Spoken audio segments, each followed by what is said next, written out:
तो भैया देखा, विश्वगुरु की लीला भी अपरंपार है। खुद जरा भी इधर उधर नहीं खिसके, लेकिन पूजा करते हुए थाली 50 ग्राम आगे खिसका दिया। लल्लन भैया, तुम लोगों की सोच हमेशा घटिया ही रहेगी। अब बताओ, जो राम को लाया है वो पूजा पाठ करते हुए कायदे से अपनी फोटो भी ना खिंचवाए।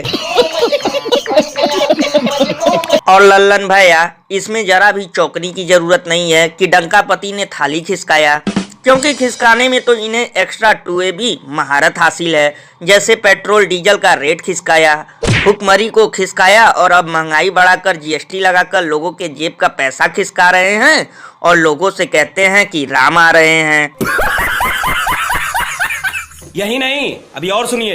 वैसे भैया, सुनने में आ रहा है JP नड्डा और माननीय अमित शाह जी राम मंदिर की प्राण प्रतिष्ठा प्रोग्राम में शामिल नहीं हुए, लेकिन फिर भी गुल्लू चमन और सुशांत की भावना जरा भी आहत नहीं हुई, जैसे कांग्रेसी और विपक्षी पार्टियों पर हो रही थी।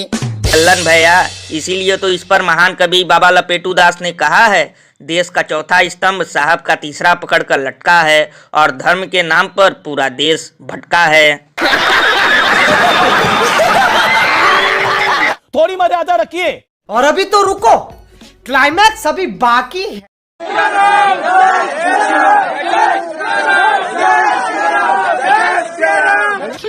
साले का खोपड़ी तोड़ साले। तो भैया देखा, एक तरफ अयोध्या में प्राण प्रतिष्ठा का आयोजन चल रहा था और दूसरी तरफ ये नफरती कच्चे चर्च पर चढ़कर उत्पात मचा रहे थे। लल्लन भैया, इसीलिए तो लोग घनघोर बेइज्जती करते हुए ये कहते हैं कि क्या फायदा हजारों करोड़ खर्चा करके मंदिर बनवाने का, जब इन लोगों को मुजरा मस्जिद और चर्च के ऊपर चढ़कर करना है। लल्लन भैया, इन्हीं जैसे नफरती दंगाइयों की वजह से दूसरे धर्म के लोग सच्चे भक्तों को भी नफरत की नजर से देखते हैं, क्योंकि ये ससुरे मंदिर से ज्यादा मस्जिद और चर्च के बाहर नजर आते हैं। ये बिल्कुल सही कहा आपने। वैसे भैया, एक अंदर की बात बताऊं, ये वही लोग हैं जो दारू पीकर जय श्री राम का नारा लगाते हैं और 150 के लिए रैलियों में झंडा उठाते हैं।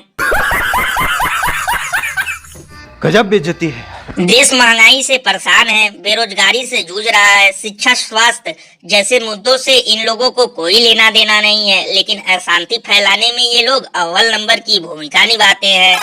लल्लन भैया, इसीलिए तो इस पर महान कवि बाबा लपेटू दास ने कहा है, ऐसे ही लगाते रहो नफरत की आग और पीटते रहो धर्म का ढिढोरा, एक दिन ऑटोमेटिकली आ जाएगा भीख का कटोरा।